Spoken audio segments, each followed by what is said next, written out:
Okay, Todd here with Jeep Speed Shop, here to talk about LS conversions in TJs or LJs. So here we have two examples of Jeeps that we do conversions on. I mean, from 97 to 2006, all the TJs are pretty much the same as far as the Jeep layout goes. LJs are similar too because of the engine compartment, but we're here to talk about the Jeeps that we work on when we do a bid on a job. This is the Jeep that I bid on. It's a style, so pretty much a stock platform because I know how this Jeep's laid out, and we're just kind of talking about conversions, and people want to know about how much it costs and what's involved and so on.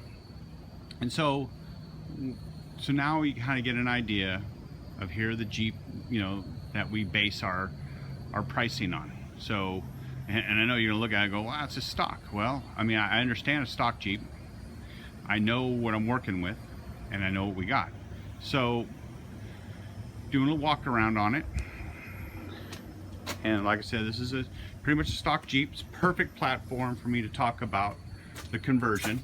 So everybody always asks about what we need and what you got to keep. We're going to reuse the Jeep computer. You're also going to reuse the crank sensor, coolant temp sensor, and the oil pressure sensor.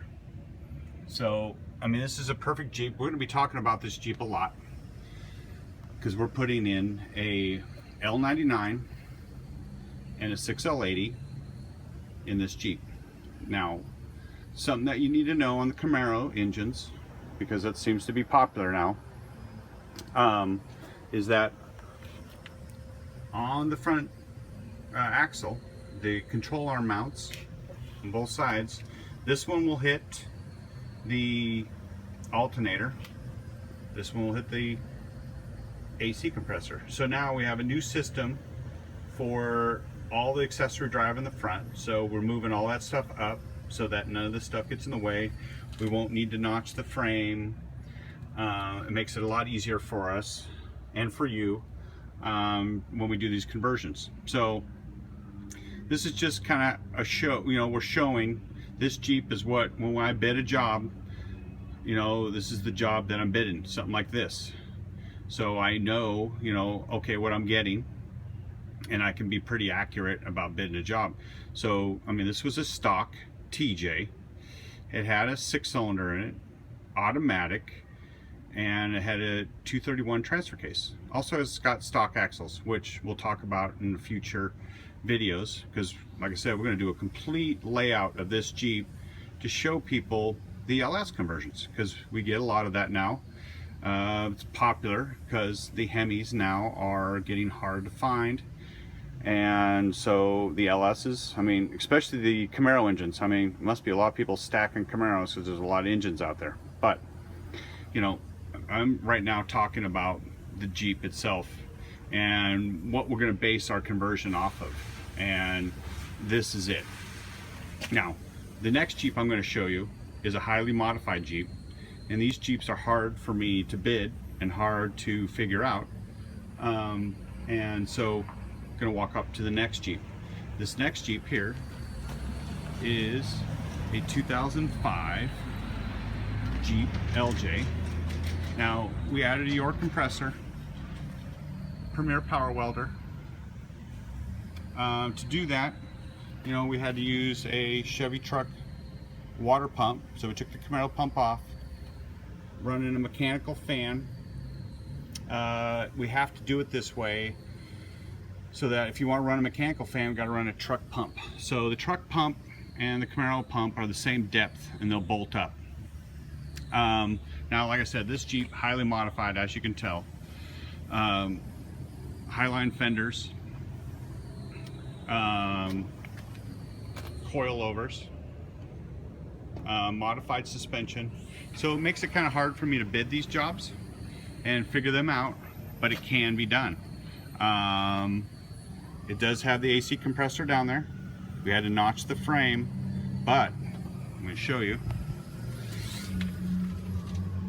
we had to take the upper link off the axle so that there was room for the AC compressor. See, the AC compressor hangs way down. It would have hit the upper link on this side of the axle, so it had to be taken off.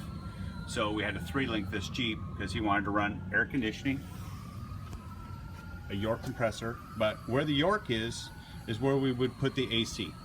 But if you're running air conditioning, you need to put it down there, and you got to run the York up here. So, and then on this side, we had, these are brackets that we've made to move the alternator up, but we're going to start using a different bracket. So, and we're able to reuse the PSC pump that was from the Jeep, and we use the Camaro pulley. So, you know, you're able to retain the pump on this conversion. So, as you'll see, we made this into a 3-link. And then this upper link would have hit the alternator in the Camaro location. So that's why the alternator had to be moved. All right, so just a quick walk around of our LS conversions now, because we've been doing a lot of them. A lot of people are asking. And this Jeep's in still mock-up mode. There's still some stuff. I mean, obviously you can see the York isn't hooked up. This air cleaner is not the one that we're running. We're just trying to get this thing set up for smog, because that's our next setup. So, like I said, we're just talking about the different Jeeps, basically.